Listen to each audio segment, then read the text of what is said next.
We'll do a game of musical chairs. When the music stops, we'll all have a place. Hello, audience at Milken Institute. Hello, hello, hello. When I was walking over here, we were all walking together following behind a sign. And the woman who was escorting us said, you know, this is the first time that we've ever had a panel like this. What do you mean? Well, women of this age who are this successful. I said, this is the first time at the Milken, so here we go, girls. I like being the first. I like it, I like it. The reason why I'm so excited about this, number one, how do we feel about the phrase of women of a certain age? I'm 64. Well, first, let's go down. Jane, you are? Oh, thanks a lot. Yes. I'm 37. I like it. Well, actually, I'm 73. But Yay. I don't like that appellation, and I'm as young as anyone else in this room, and if you don't believe me, check it out. I believe you. Sherry? So, I'm 74, and I'm very proud of it. Yep. And I have been owning my age my whole life.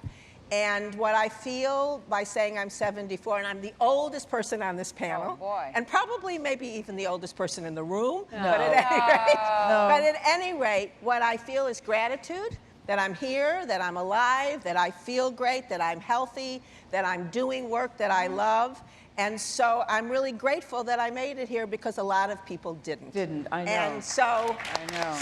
I think owning our age is the greatest, and the word, I hate women of a certain age, I hate seniors, I hate older, I like perennials, perennially young. I like perennials too. I know, I think about that too, because it made me like wince a little bit, like women of a certain age, what does that mean? Because I'm 64, I'm so glad to be on the planet. And to your point where you say so many people don't make it, when I was coming here today, we were talking about the death of John Singleton, who just passed away today at the age of 50, what was it, Sylvia? 51. 51. So I'm so, knock on wood, grateful to be here. Anastasia, you are how old? I'm 61, but I'm celebrating 39 every single December. Yes. Because this is how I feel. Yep. Donna Karan? 70. 70? Going on maybe 49. 49. I know. I know.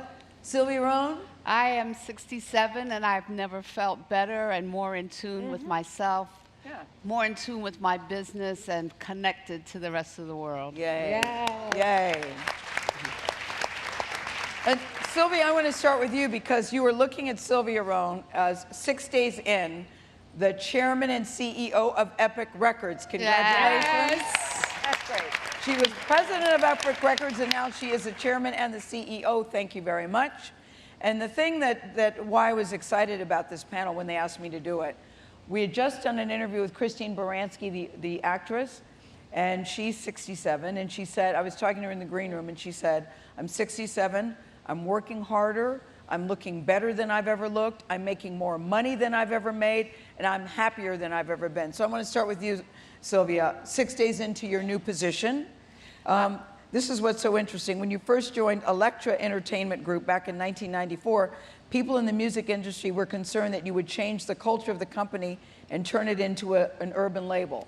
So here is Sylvia Rhone, who is a graduate of the Wharton School of Business, thank you very much, planning to be International Management Bankers Trust, and one day you decide to go to work in pants, the boss tells you to go home and change, and you never went back. Never went back, Gayle. Yeah. I actually went over, my office was right across the street from Rockefeller Plaza, where there's this huge atlas guy out there, and I sat under that atlas, and I looked at that atlas, and I said, you know, I don't think this is for me. Not for me, yeah. And then I looked around, and I got a job as an assistant at Buddha Records, and I never looked back from there. So what's the difference for you, Sylvia, to be chairman and CEO, as opposed to you've been president since 2014? What's the difference for you in the position? There hasn't been a lot of difference for me because I was doing both jobs at the same time for the last 2 years. Of course you were.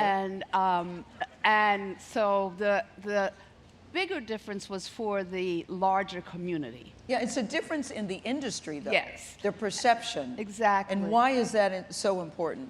Well, you know, being chairman is bigger than being president, but what it did, though, is it was more important to the people who look like me in the business. Yeah. It was inspirational, it was aspirational, and it gave them a point to look at where they could go in the business. Yeah. And just the emails of the overpouring or outpouring of congratulations and Yeah. respect was unbelievable. No, I know. And I was really happy that that happened. Can I just say to those of you who don't know, Sylvia Rhone is beloved, respected and admired in the music industry. So when it was announced, there was all sorts of hoorays, hip hip hoorays all around for you, so congrats. Thank you. I want to go to you, Anastasia, because here you are.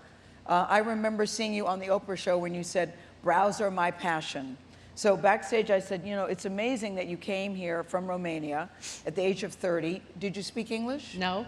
How did you learn English? Watching Oprah show. Watching Oprah? Yes. That's how you learned? Yes. How much money did you have when you came? None. None? Yes, nothing. I didn't have any money.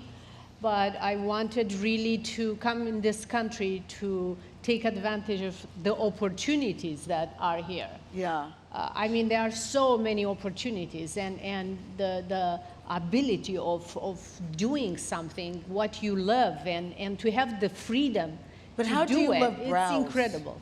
How do you love brows? I mean, I said, Anastasia, it's so amazing that you turned this brow business into $1 billion company. She said, no, it's $3 billion. I love that.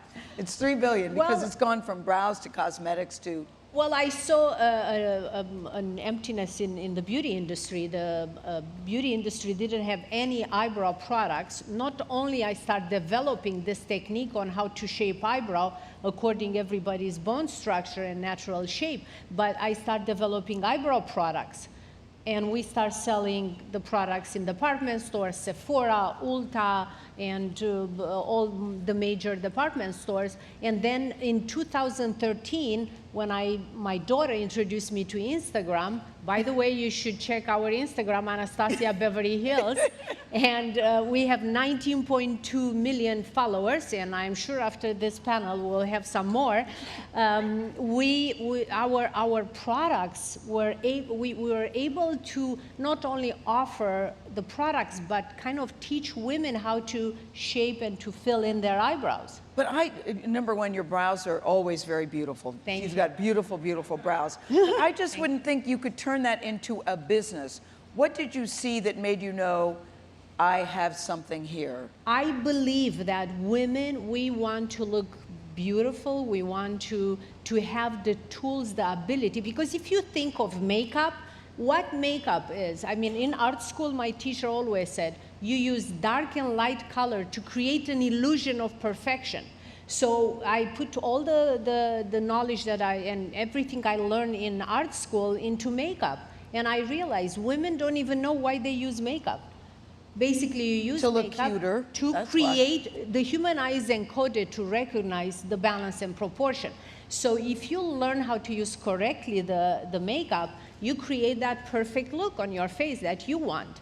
I don't know, makeup for me is still paint by numbers. I'm still No. not very... No, Yes, it's true. It's still, it is still paint by numbers for me. It's a way of giving the power of women to control what they want to look like, how to bring the better selves or I think a woman that has makeup, does her hair, puts her makeup, she feels powerful, she feels confident, and this is what I wanted to share with the world. And it seems like everybody on the planet Earth wants to learn to do that. I don't know. No?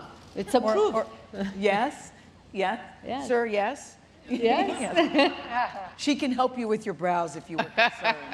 Jane, when you were first elected to Congress, what year was that? It was in 1992, the first year of the woman, when we doubled. Yes. Yeah. From Los Angeles. That was the year we doubled the number of women in the House, and we elected 2 women senators from California. Dianne Feinstein, who still serves and is marvelously young at 85. Yes. And Barbara Boxer, who has retired, and Kamala Harris won her seat. What do you remember about that time compared to the times today, the first time you gave your speech and people were watching? Yes, well, it's a wonderful story. Politics has been my passion since I went to the 1960 Democratic Convention in LA. I'm a public school kid from LA. and saw John Kennedy nominated for president and met Eleanor Roosevelt.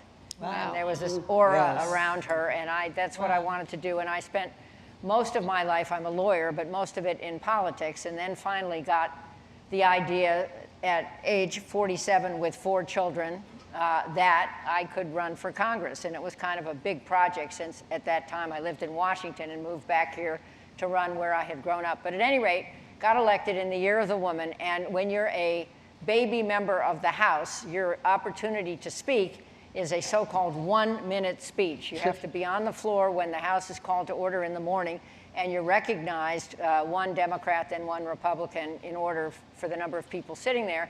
So finally, it was my turn for my 1 minute, which I had really worked on substantively. What was it? What was it about? What was the topic?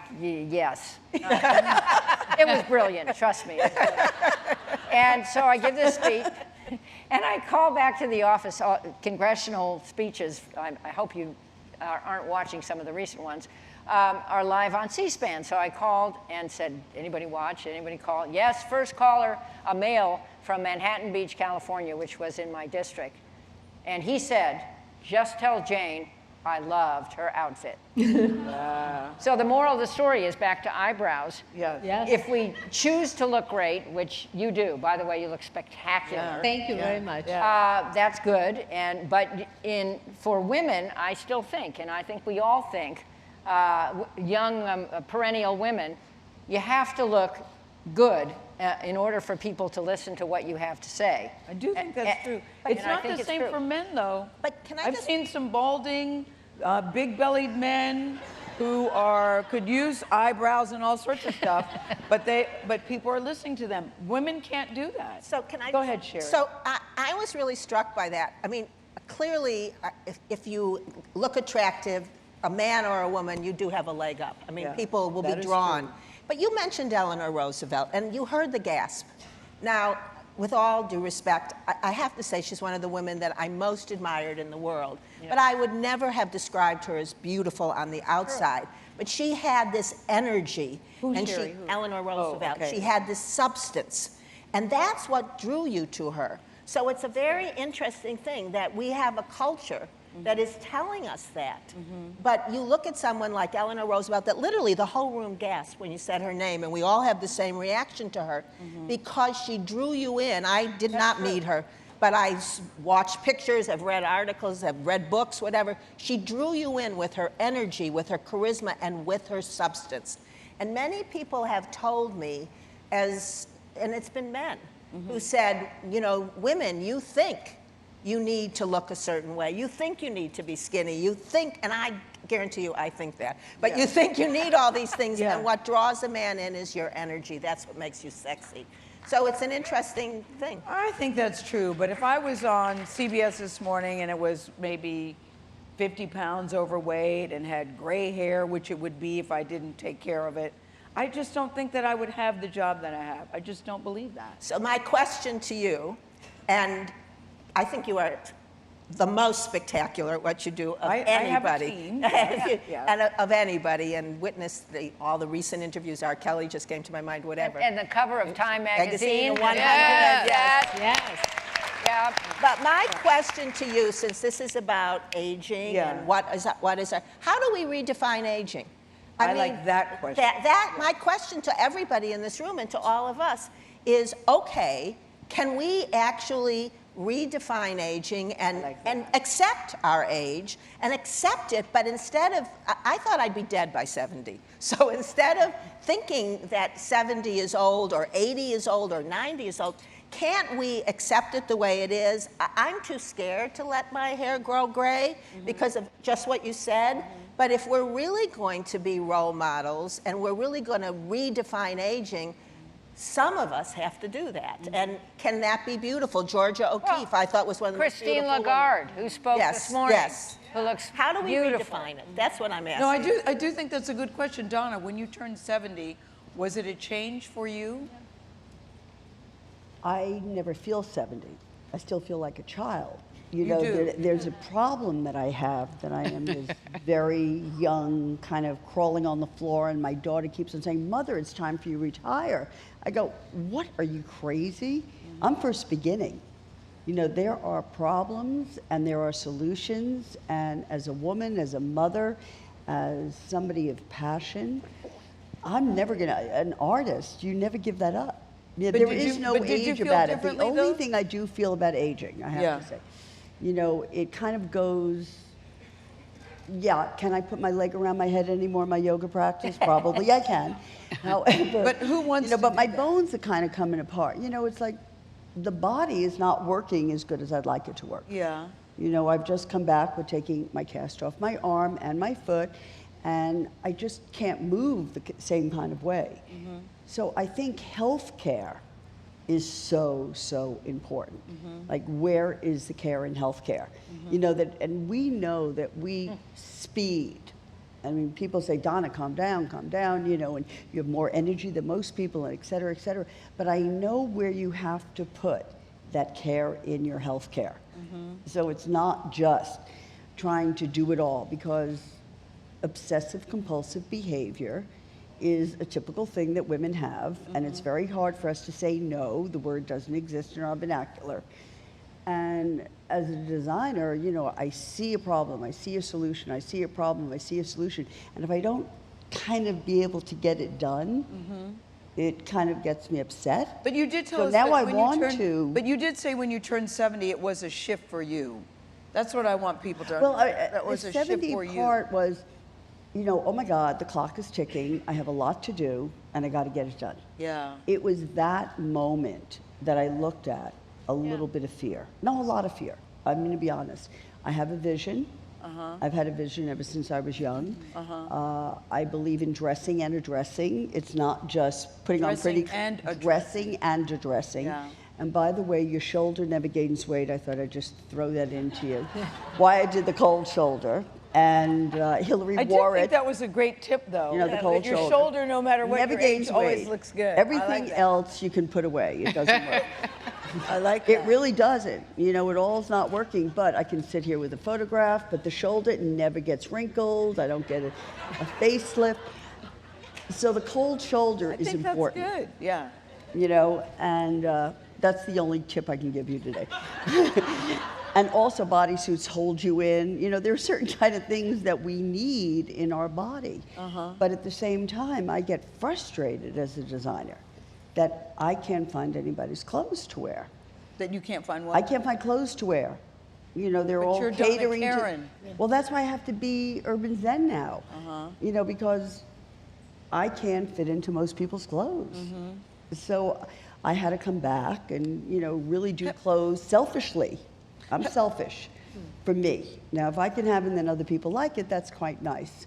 But has anybody here, sitting here today, you know, who are all very highly accomplished women, thought when you were starting out that you would be sitting where you are today? No. And did you think that being a woman was a help or a hindrance to you, Sherry? Especially in the Hollywood business. So I thought it was both. You know, it was an interesting thing. When I grew up, and, you know, my role model was Gloria Steinem and Betty Friedan, the women's movement, you know. Because when I grew up, a woman only had two options, and they're great options, but those were the only two, was to be a teacher or a nurse. And that was all that was available to us when we went to college. That's what we were told, and we were supposed to get married and have at least 2.2 children. So the idea that I wanted to work in the movie industry was something that I kept a secret, because when I told people, they would laugh at me. I mean, it just wasn't acceptable.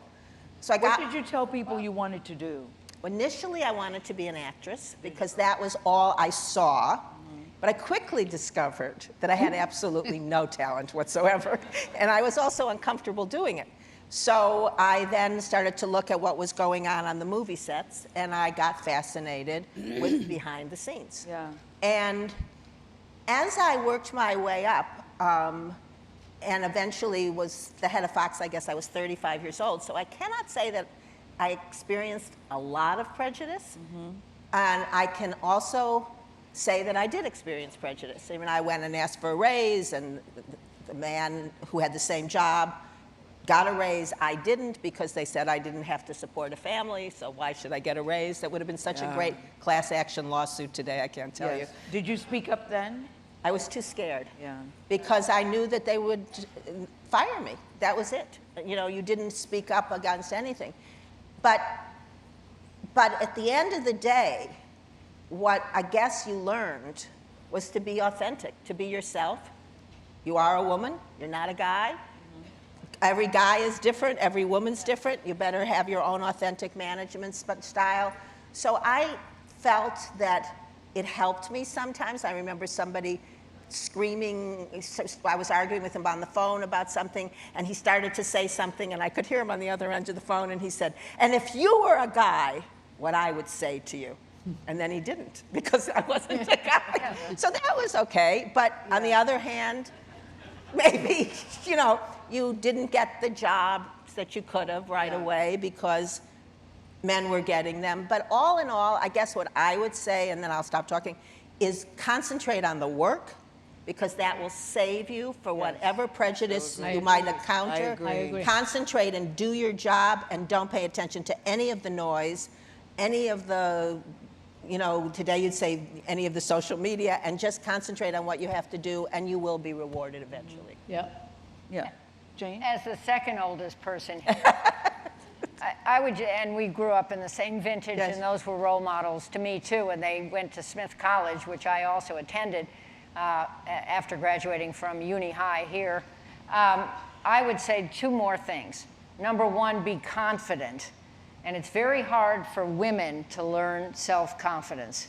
I mean, certainly in our day, it was really hard. But I learned that in college, and it was a huge gift to me. And when you're confident, you put yourself out there in ways you wouldn't otherwise.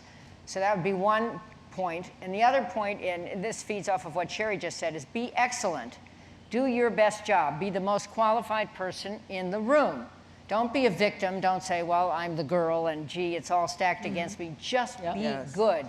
And if you're good, it's amazing what can happen and what continues to happen, even at this ripe young age. But I just, It's so true. It's so true. Jesse Jackson, I interviewed him once when I was 21, 22, and he told me that excellence is the best deterrent to racism, so be excellent. And I think that I've never, ever forgotten that. I think that's really good advice. I'm curious, Sylvia, about you, that you started as a secretary. When you were at a record label, were you thinking that I would like one day to run a record label? Were you thinking that as a young woman then? No, I really What was didn't. your I dream? didn't What was have your that dream? long-range plan at that time. I was just so happy to be in the music business as a secretary that I didn't have a long-range plan. In fact, like after every year, the company I was with would close, and I'd have to find another job. And I used to think that I must be a jinx to the companies. And finally, I landed that job, and that gave me a profit line responsibility. And I was working at Lansing, and we went from the number 11 black music department to the number 1 in the business. And then I could see the game shift. As far as those years getting to Atlantic, the guys were my best friends. So it was like being raised in the lion's den, so to speak. So the guys were very protective. We went out on the road. They, you know, like we all slept in the same room, literally. And there was no question for me about, you know, any kind of incidents or sexual harassment or anything like that. There wasn't for you back then? No. Why do you think that is? Because they That were seems like very unusual to these me. were my friends, Yeah. and we came up together, and we all had the same struggles, and we shared the same aspirations, and it wasn't even about that with us. So what do you think you have that others didn't, that got you to where you are today? At 67, to be the chairman and CEO of Epic Records in a music industry that is really primarily very male-driven and oriented. And also, as a black woman, there are very few There's that black too. people not in prominent Yes. positions. Yes. I think I'm good at what I do, number one. Otherwise, I wouldn't be here today. And I work very hard at it, and I put good people around me. And I'm very fearless. Fearless? Fearless. Fearless. And that's what gets me through. There's not a lot of things that can put me down. And if they are, it's just for a moment till I recalibrate, and then I'm back again. And I think that has been one of my strengths. No, but you know what? You know what struck me that you said, I'm very good at what I do. Most people, even when they're good at what they do, aren't going to say that out loud. But you know men or women won't say, I'm very good at what I do, and say it with such confidence. But I'm proud of that. Listen, Yeah. I've been doing it for 44 years. I better be good at what I do. Yeah. No, I get it, but most of us won't say that. I know, but I feel empowered to say it now. That's great. Right. That's And I can That's say great. this, I've never said it before. You've never said it before? No. Can I just say one thing? Oh, I love that. I think that's What I great. do. And I I do think too. all of us know that we are good at what we do, or we would not have achieved it. But you're taught True. as Yes. a woman. It's Yes. one of the things you're taught. I can hear my mother Yes. saying, don't brag on yourself. Yes. You know, and she would be saying, phew, something bad's going to happen to you if you say that. The only other thing I wanted to add to what everybody's saying is, at least for me, and I think for most of the women I know, and I think it's true for men too, you're not born with confidence. You know, you don't come out of the womb and go, man, I'm going to be president of the United States, I'm going to run a studio, I'm going to be a movie star, whatever it is. You learn confidence. That's right. And you learn it by overcoming your fears. Because I still get scared. I mean, there's something will happen and I'll Sherry go, Lansing, what scares you? well, I could be nervous about doing this panel. But you're not. No, I get scared when I want something and I want to be sure I present it correctly, or I want to be sure that I achieve my goal. I get nervous, maybe that's not it. In the beginning, I used to get scared, you know, and I used to think, will I do it? But then you gain confidence. And I'm going to say something that and you gain confidence sometimes with help. I had therapy, that helped me gain confidence. Sometimes it's your best friend, sometimes it's a minister, a rabbi, whatever it is. But all these things, life is a process. Right. And we're in a process now of our encore years. And it's a great time. And every year you get better and you shed some of your demons. And then every once in a while the 12-year-old comes back and says, wow, you... One more thing to I add like here. our encore years. Go ahead. No, I have a friend of mine who's 60-something, and she said, this is have a good time part of my life. I like that. Well, I thought that too. However, there is so much to do in this world today. And I do feel that responsibility. You do. You know, I feel the responsibility of dressing and addressing. If I look at the world, and I sat here, and I see all the problems we're living with today in healthcare, in education, in culture, in our environment, or in our government. I mean, it's like, ooh, we're all so nervous. I think we're in a time right now that breath work is so important. Breath work? Breath work. I had said to somebody, if I could get one thing accomplished in my life, then maybe I'd step aside. And I want to see unity. And I always felt that at 1 o'clock every day, and it was really quite funny because I figured, okay, I'll tell it to President Clinton, and then I'll go to the UN, and then I'll go here, and then, okay, I'll just do it in New York City. But at 1 o'clock every day, if there was a sound, and at that sound we put down everything, just everybody here, take a breath. The energy shifts. Yeah.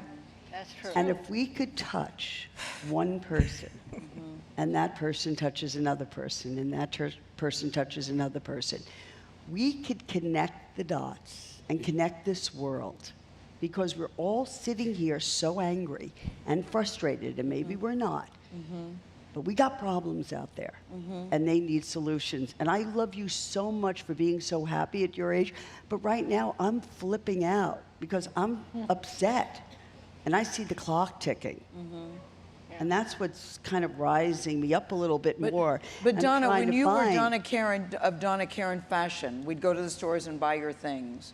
And you made the decision to give up your fashion line, that you were no longer going to do that. When I was doing Donna Karan, I started Seventh on Sale, when the AIDS epidemic broke out, that it was dressing and addressing. I remember that. I never, and then after that, it was Elizabeth Glaser who had AIDS. And we did, again, an event where we all pulled together, and now it was ovarian cancer. And how do you talk to people? So the way I was able to talk to people, they'd be in the dressing room, and I'd hear my mother has this, my father has this, my brother has this, and this is what's happening. They'd open their bag and show me what was going on in there. It was never about the clothes. It was always about what was going on inside, not on their outside. Because all this outside stuff is But I guess the point, Donna, I'm more worried about what's happening inside of ourselves right now. But that's what you are now. No, that's what I was then there. But when people would think of Donna Karan, they would think she's very ambitious, she's very talented, she can be very tough.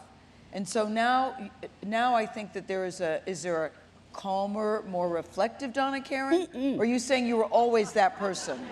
Or were you always that person? My name is Urban Chaos. The reason I put Zen there is because maybe I would wake up every morning and feel the Zen. Yeah. But if I were to really call me, I would call myself Urban Chaos, because I know how to find the calm in the chaos.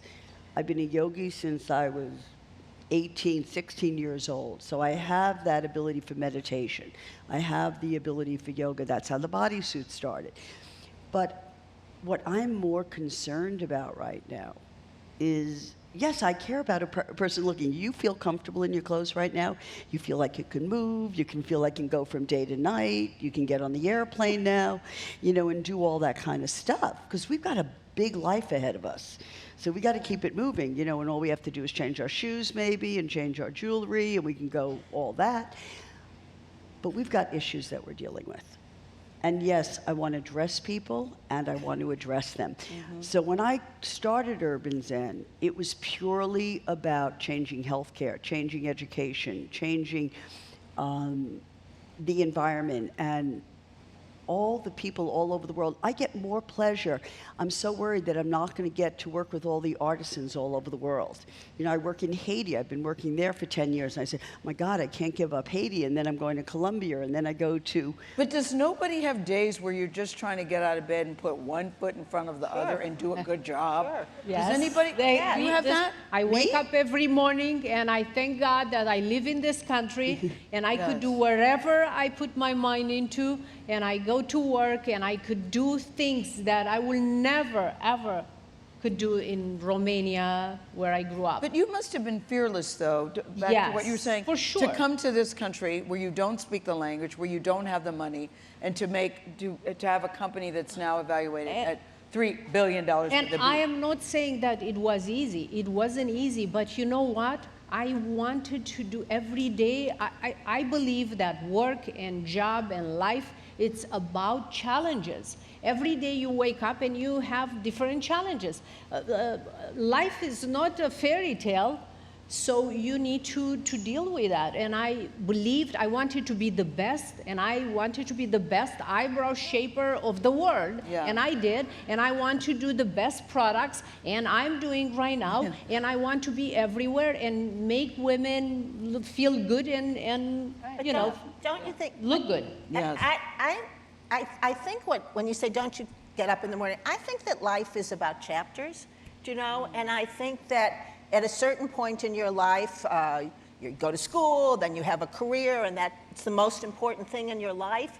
And then after a while, maybe you feel as if you're repeating yourself, or you want to change. And you get to a certain point in your life where I think people start to want to give back. People think you say that you're caring about clothes, but you just talked about an ovarian cancer patient, you just talked about health. That's giving back. And I think the thing that keeps people eternally young is curiosity and work that you care about. And it can be paying or non-paying. It really doesn't make any difference. Meaningful work, and I think our generation can fill a ton of jobs and redefine aging. I don't think that's enough, as important as that is. And family. I was going to get into family and love. And that is a part of a huge part of my life. Yes. So I left Congress in the middle of my ninth term on my own feet. because I felt the institution was broken. Not all the people, but solving problems is no longer something that people prize. Getting reelected and focusing on your own political party. You were 65, Jane, when you I was 65. I was offered what I considered at that point, no offense to any constituents in the room, to be a better job, which was to be the first woman president and CEO of something called the Woodrow Wilson International Center for Scholars in Washington. It's a living memorial to Woodrow Wilson. There are only 2 living memorials. The other one's the Kennedy Center. And this fuses his passion for scholarship and policy, which I love. And it's bipartisan and it's civilized, and every member of Congress comes down to escape Congress so they can talk to each other at the Wilson Center. But anyway, I think life, at least at this age, for me, at my young age of 37, has sort of 3 parts. One is personal fulfillment, which includes following your passion intellectually or professionally, and it does, as Sherry says, that you don't have to go to an office. That's part That's 1? part 1. Okay. Part 2 is family. I adore my family. I have 8 grandchildren and 4 children and 4 spouses. Jane, part 1 isn't family? Well, these are the 3 parts. Okay, You could, okay. I would, and part 3 is a partner. And for those of us who lost our spouses, which I did 8 years ago, it is an absolute thrilling miracle to have this beautiful man fall out of the sky 5 years ago and be in my life. So what I'm saying is, I don't know how to Are weigh there these. any more men up there in the sky? Is that what I don't know. I'll find you one. in the sky? He just And he won't fall drifted down on a parachute. No, not. But all 3 parts matter to me. Okay, and So that's what I'm saying. If you don't have human relationships in your life, you have nothing. I mean, so I don't know if it has to Agree. be defined as marriage. I don't, it doesn't. Okay. It just, No. and a family is the family you make. I mean, I have children and a wonderful husband, and I'm grateful every day for that. But I see people that have made a family. Yeah. And That's that's true. just as valid. That's And fair. I see people who have lost their spouses and haven't had somebody wonderful drop down, and I hope they still will. But you can make a meaningful life if you have friendships and people you love and That's care right. about. And that is also, I think, becomes even more Yeah. important as we sit here, guys, in the middle of in the middle of the Me Too movement in 2019, how has that all affected us? Do you think that we are still in the middle of it? What are the lessons learned?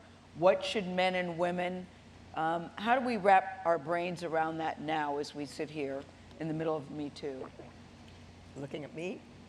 I'm looking at anybody Yeah. in the panel, I'll take because I definitely think that there's been a shift. I there's have been to a say change. something. I created a little bit of problem during You that problem. created a what? A little problem. Yes, I remember, yeah. It was just a small little problem. And I think we were having lunch that day at Urban Zen, and then the urban chaos hit. And I sit here, did that fall? No. I sit here as a mother. I sit here as a grandmother. I sit here as a designer. I sit here as definitely a woman for woman. The word woman. There's a man in every woman. We sit here with a passion and a compassion for the world. There are multiple things happening right now in the world, which is, I find, as a grandmother and as a mother, rather upsetting. Glad you added That everything is open on this telephone. That my grandchildren and my children are seeing things that I don't think they're ready to see. That they don't need to. They're not ready to see. Oh, yeah, I agree. And I really want to do a discussion about this because there has to be some limitations somewhere. Now, a friend of mine is now performing on The Voice. And this girl who is performing on The Voice has controlled way of dressing. And this is a girl who was fighting me on this completely as a child. What's her name so we can look for her? Oh my God, Celia Bambini. She's singing tonight. Tonight's Tuesday. I was supposed to be there right now with her, singing on The Voice. And this is a child that I brought up. And she says, we can walk around any way we want. I said, Celia, we have to talk about this. And with my grandchildren, You mean in my terms children. of what she wears, you mean? How you can present walk around? yourself. Yeah. And then I think that we're in a different world right now, in this world of communication. Life has changed. You know, how we present ourselves on the telephone, how our children go see everything. There's no limitation anymore. Nothing is limited. And should there be limitation? I believe that you learn that as a child, hopefully from a mother, hopefully from your school, hopefully from your parents. There is a certain, listen, I love sensuality. I adore it. I think as a designer, it's so, so important. I, under no circumstances, except no man has any right whatsoever to effectively, come onto a woman inappropriately. No, nobody does. And a woman doesn't have that right either. We all agree with that. But Donna, Yeah. But I think We all we agree have with to that. have, as somebody who's lived life a little bit right now, there are limitations. Not limitations. So- I think respect. And I think that's what it is of how we want our children to walk out. I know how I wanted my daughter to look and how I want people to dress and how I want to communicate. And yet I believe very, very strongly that women have the right, or anybody has the right. But what I am concerned about right now is, what are we telling our boy sons? Yeah. I know there's And a I lot of see it really conversation right about, now, and but there's they're a lot of scared. conversation about the women, but I also think there's to be conversation about the men too. And having the same Absolutely. I'm curious, Sylvia, about you, because you said, back in the day you all traveled together and the men and women hung out. How has the Me Too movement affected or has it affected the way you run the business or what you want in your business? I think that everybody's much more hypersensitive to their actions and what they say in front of women, and it definitely has been noted. And there's a sharp difference just in front of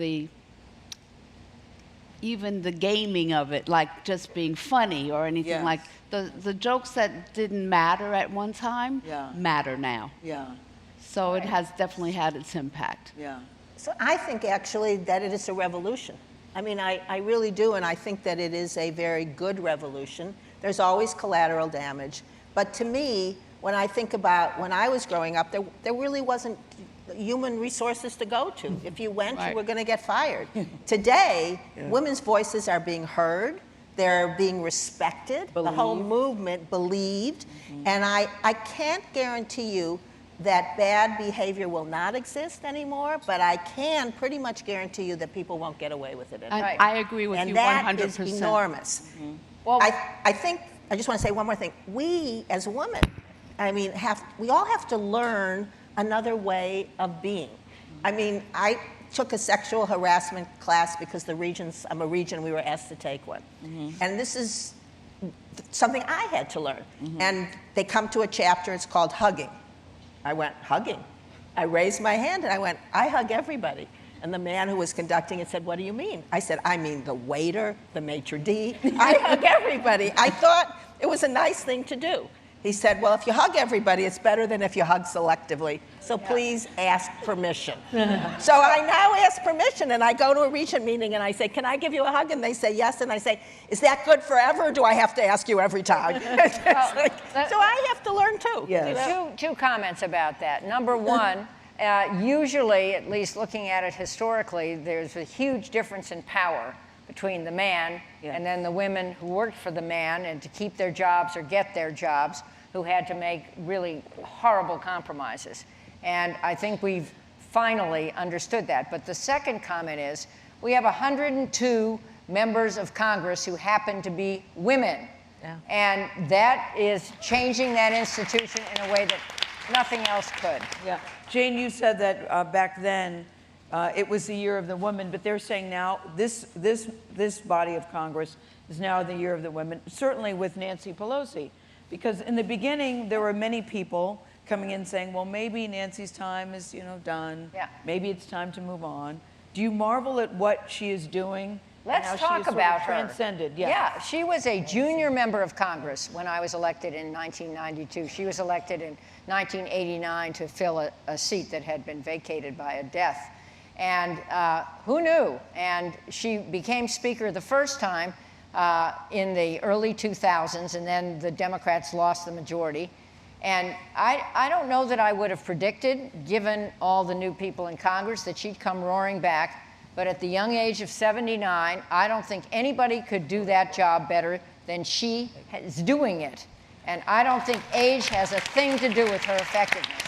You don't think age has a thing to do? No, I mean, the fact that she has experience, yes. Yes. But I'm not discounting her because she's 79. Or maybe, I don't know how to make that up. But she looks great, and she's full of energy, and she stays focused on task, and she's tough. I think we've all been called tough. Let's get over that. That's a compliment as far as I'm concerned. But she knows what she needs to do to lead the Democratic caucus in the House. Will she be totally successful? I don't know. But I think if anyone can succeed doing that, she's the one to do it. But whether she's successful or not will have nothing to do with her age. I mean, Right. in other words, I agree with it's that. not a negative, Yeah. it's a positive. It is definitely a positive. Sylvia, in backstage. Go ahead, Donna. I'm sorry, in I think it was 91, when I had a woman running for president. I had the woman ad, and there it was, a woman running for president. And I had to wait till last year, or was it? Sorry, it felt like last year. Time changes when you get this old, that is for sure. That a woman, the love, the compassion that a woman brings, the sensitivity, we are going through a woman's time. There is a time for women, and that doesn't mean no men, women. A woman's feeling is about sensitivity. It's about kindness. It's about loving. And whether you're a man or a woman, we're looking at the world through a different lens right now. And I think that's what women, as women are known for, but some women are much tougher than men. But generally speaking, what we're talking about, a woman is a mother. We are the carer of tomorrow. We bring in what our next generations are going to be. We're the ones who have sat there, and we have that. There's nothing you can change about it. We are who we are, women. And I just hope and pray that that concept, whether you're a man or a woman, is where we're going. To a caring, to compassionate, to loving, to dealing with this world as the world we're living in today, and that's a woman. Yeah, yes. Yeah, but I still want a world with men. I don't want the alienation I feel that sometimes we're so polarized on both sides. Right. And I worry sometimes that men are being judged by today's standards from what used to be acceptable back then. I worry about that. Yeah. Yes, ma'am.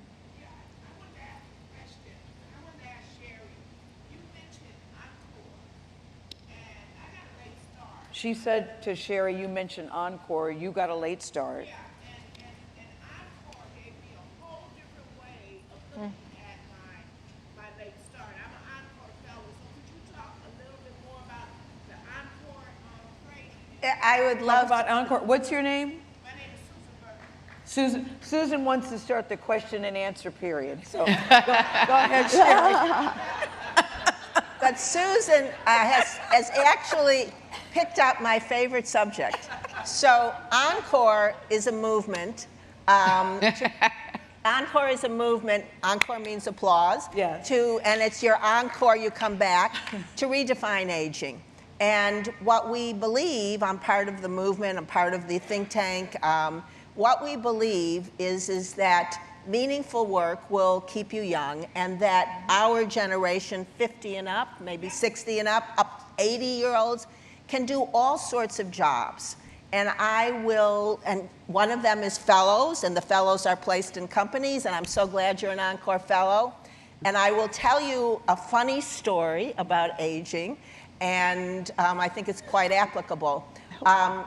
There's a shortage of math and science teachers in the United States. Why? Because I'm a former math teacher. When I graduated, I'm going to do this fast because I know we're running out of time. When I graduated, that was what I could do. But today, if I had a math degree or a science degree, graduating from college, let's say Boeing would offer me $150,000 starting salary, and I would offer you $35,000 to teach. So most people will take the Boeing job. Not everybody, but most. Therefore, there's no math and science teachers, especially in the underserved area. So we came up with this idea, what about for your Encore career, people who have had experience in the private sector, what if they became math and science teachers? So rewire, don't retire.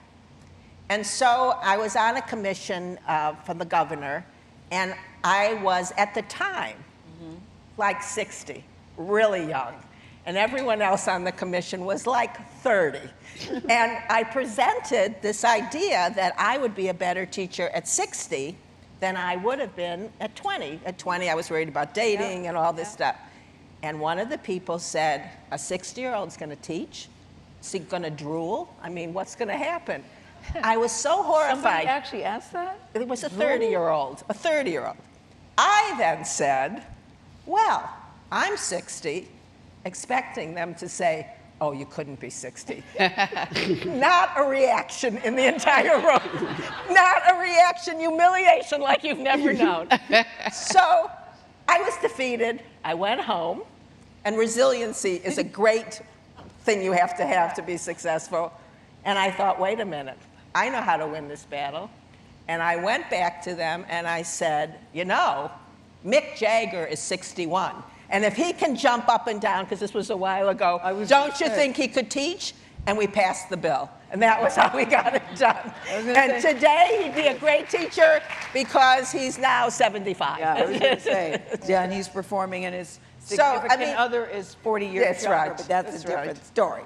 But backstage, Sylvia, because I like what you were saying, that today women are setting a different standard, opening doors that haven't been opened before.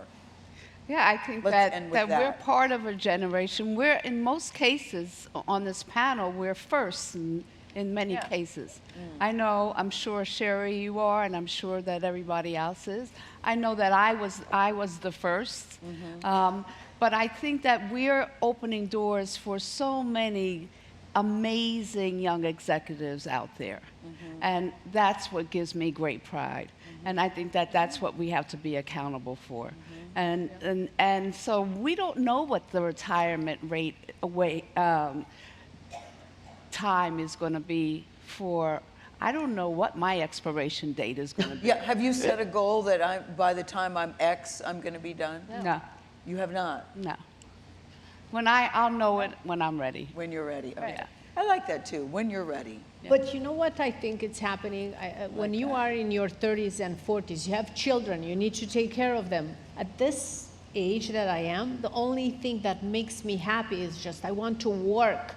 I want everything I learn, I want to share with all the people that are following me, that they work with me, and I want to be alert to learn more from them, and they could learn from me, sharing. And I think we, after 50, we could give so much more than before because we love to work. I mean, I am so passionate about my work. No, I know, and you're don't you think very good at it. Passion has no age limit. Yes. And if you are passionate, you keep going and you share your passion intellectually, you share it professionally, you share it with family, you share it with a partner, and you're happy. And I don't know, raise your hand if you're happy. Look at that. And your passions change. Passions change. When you were 12 years old, you wanted to go to the prom. When you're 50 years old, you want different things. And I just want to say that as all of us have been successful, I've always felt that part of the importance of women's success and the move for diversity is people hire people that they're comfortable with. Right. And therefore, we will hire more women and more diversity because that's what we're comfortable with. And that will, I think, redefine aging just in and of itself. Right. We will not look at a 60 or 70 or 80-year-old person and say they can't do the job. Right. I was all right, sitting- you passionate yes. people. They're telling me the session is over. Somebody told me before when we got out here, you know, Gayle, 70 is the new 50. I want to leave us with that. Thank you very much. Thank you.